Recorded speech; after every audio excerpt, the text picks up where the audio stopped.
Takut mati Pak, jangan hidup. Takut hidup Pak, mati saja. Muslim itu berani hidup, tidak boleh takut mati. Ya tapi saya masih muda Pak. Bukan soal tua muda, muhasabah itu. Soal jatah, maut itu aneh. Kadang-kadang kakeknya seger buger, cucunya mati. Ada yang model begitu? Jangan terjebak di permukaan. Jangan terjebak pada kesenangan yang kulit. Yang kita cari kesenangan yang batiniah. Itu sebabnya Rasulullah mengajarkan orang bahagia itu cirinya 4. Yang pertama, orang bahagia itu menurut Rasul, orang yang dalam urusan materi pandangannya diarahkan ke bawah, sehingga timbul syukurnya, luas hatinya. Kalau luas hati, rumah yang kecil besar rasanya. Kalau sempit hati, rumah yang besar kecil jadinya. Kalau hati sempit, rumah kecil, kiamat namanya. Orang bahagia orang yang hatinya luas, bisa mensyukuri nikmat. Tapi orang yang hatinya sempit biasanya tidak bisa mensyukuri nikmat. Dan ini lebih celaka, tidak senang lihat orang lain dapat nikmat. Orang begini susah gemuk. Susah gemuk. Gimana kok bisa susah gemuk Pak? Lah, lihat tetangga beli televisi demam. Tetangganya beli sepeda motor masuk rumah sakit. Tetangganya beli mobil mati. Disiksa oleh perasaannya sendiri. Orang kalau sudah nggak bisa mensyukuri nikmat dan tidak senang lihat orang lain dapat nikmat, disiksa oleh perasaannya sendiri. Dan orang kayak gitu ya susah gemuk dong. Dalam materi orang lihat ke bawah, timbul syukurnya. Syukur kita punya mobil, tetangga sebelah cuman punya motor. Syukur kita punya motor, tetangga sebelah cuma jalan kaki. Syukur kita bisa jalan kaki, tetangga sebelah setruk bertahun-tahun gak kemana-mana. Yang setruk alhamdulillah masih hidup. Tetangga sebelah kemarin pulang gak balik lagi. Mensyukuri nikmat. Tapi kalau dibalik, materi lihat ke atas, kapanlah awak nih mau bersyukur? Kapan mau bersyukur?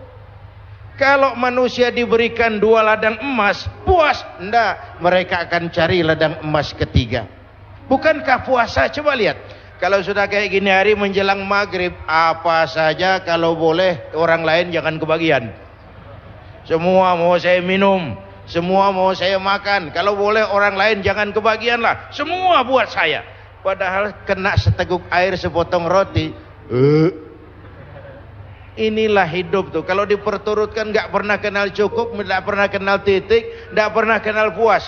Maka dengan puasa kita muhasabah. Kalau ukurannya materi relatif, Pak. Bu. Apa? Tukang beca ngomong, tukang beca bilang enak naik Mercy ya, joknya empuk, AC-nya sejuk. Kata tukang beca. Yang di Mercy ngomong, tukang beca enak bener ya, di atas jok ngorok, nggak ada yang dipikirin. So, enak tuh ada di mana? Enak tuh punya siapa? Saya mau bilang sebenarnya, karena tema hari ini agak tasawuf, orang kaya adalah orang yang hidupnya cukup. Orang miskin, orang yang selalu merasa kurang. Jelas Bu? Apa yang jelas? Ya yang barusan itu ya. Yang kedua, orang bahagia itu kata Nabi, dalam urusan akhirat dia lihatnya ke atas. Dia yang tua itu sanggup puasa dan gak apa-apa, kenapa saya yang muda tidak? Dia bisa tarawih, kenapa saya tidak? Dia bisa, begipun sibuknya dia bisa datang ke pengajian, kenapa saya tidak? Keinginan mencontoh yang ukhrawi, keinginan mencontoh yang immaterial, dan itu melahirkan sugesti untuk beribadah lebih baik. Yang kedua. Yang ketiga, orang bahagia itu kata Nabi, orang yang selalu melupakan kebaikannya. Ini juga bagian introspeksi. Orang yang kalau berbuat baik dia ikhlaskan, nggak pernah diingat-ingat, dia lupakan, dia anggap dirinya belum pernah berbuat baik. Sehingga kalau ada kebaikan dia tidak bisa ikut, dia merasa sangat rugi. Lawanannya orang celaka, orang yang selalu mengingat kebaikannya, menepuk dada, menghitung jasa. Tuh kalau nggak saya tuh, itu kalau nggak saya, itu kalau nggak saya. Emang kalau nggak lu kenapa sih? Selalu kalau nggak saya, kalau nggak saya, kalau nggak saya. Orang yang suka menepuk-nepuk dada itu biasanya orang yang nggak percaya diri, Pak.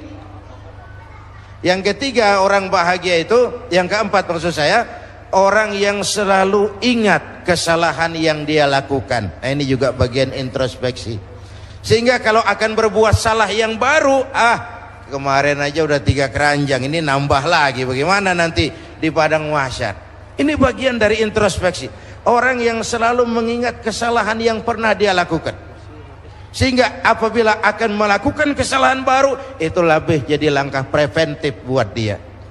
Bapak Ibu hadirin pemirsa TV One yang saya cintai, oleh karena itu di dalam kita bermuhasabah seraya menghayati apa yang kita laksanakan dalam pelaksanaan ibadah puasa ini, maka sekali lagi, mumpung film kita sendiri yang putar.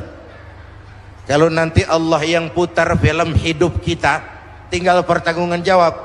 Tapi kalau sekarang kita yang putar, masih bisa diedit, masih bisa disensor, pintu taubatnya masih terbuka. Bu, putar film ibu, putar film kita, Pak. Jangan sampai kita termasuk nanti di hadapan Allah banyak adegan-adegan hidup yang mestinya nggak disensor, belum kita sensor, bertanggung jawab loh di hadapan Allah. Mestinya kita edit, nggak kita edit, bertanggung jawab loh di hadapan Allah. Memang hidup ini singkat, tapi ya waktu yang singkat akan terasa banyak manfaatnya kalau kita bisa menggunakan dengan sebaik-baiknya. Dan mati bukan akhir dari sesuatu yang bernama hidup. Ini kan kita ini semua nih calon-calon jenazah nih. Ibu-ibu tuh bakal mati. Mati. Bapak-bapak nih mati. Saya belakangan. Kalau saya terserah, Pak, saya sih ikhlas kapan saja. Mau bapak-bapak dulu, saya belakangan, boleh. Atau sebaliknya, saya belakangan, bapak duluan. Terserah, saya sih ikhlas. Saya sih ikhlas. Takut mati, Pak, jangan hidup. Takut hidup, Pak, mati saja. Muslim itu berani hidup, tidak boleh takut mati. Ya, tapi saya masih muda, Pak. Bukan soal tua muda, muhasabah itu. Soal jatah, maut itu aneh. Kadang-kadang kakeknya seger buger, cucunya mati. Ada yang model begitu? Banyak. Jangan bilang saya masih muda. Muda, cantik, terkenal, mati. Ya kalau Mbak Surip, mantep toh. Ya udah 60-an, Mas Rendra 71. Tapi orang kayak Taufik Sapalas, Nike Ardila, muda, cantik, terkenal, mati. Alda, suara emas, muda, terkenal, mati. Nggak bisa kalau mau muhasabah, nggak bisa dikubur munkar nakir. Tanya Alda, man rabbuka? Lalu dia jawab, aku tak biasa. Ya nggak bisa dong, babnya lain, babnya lain.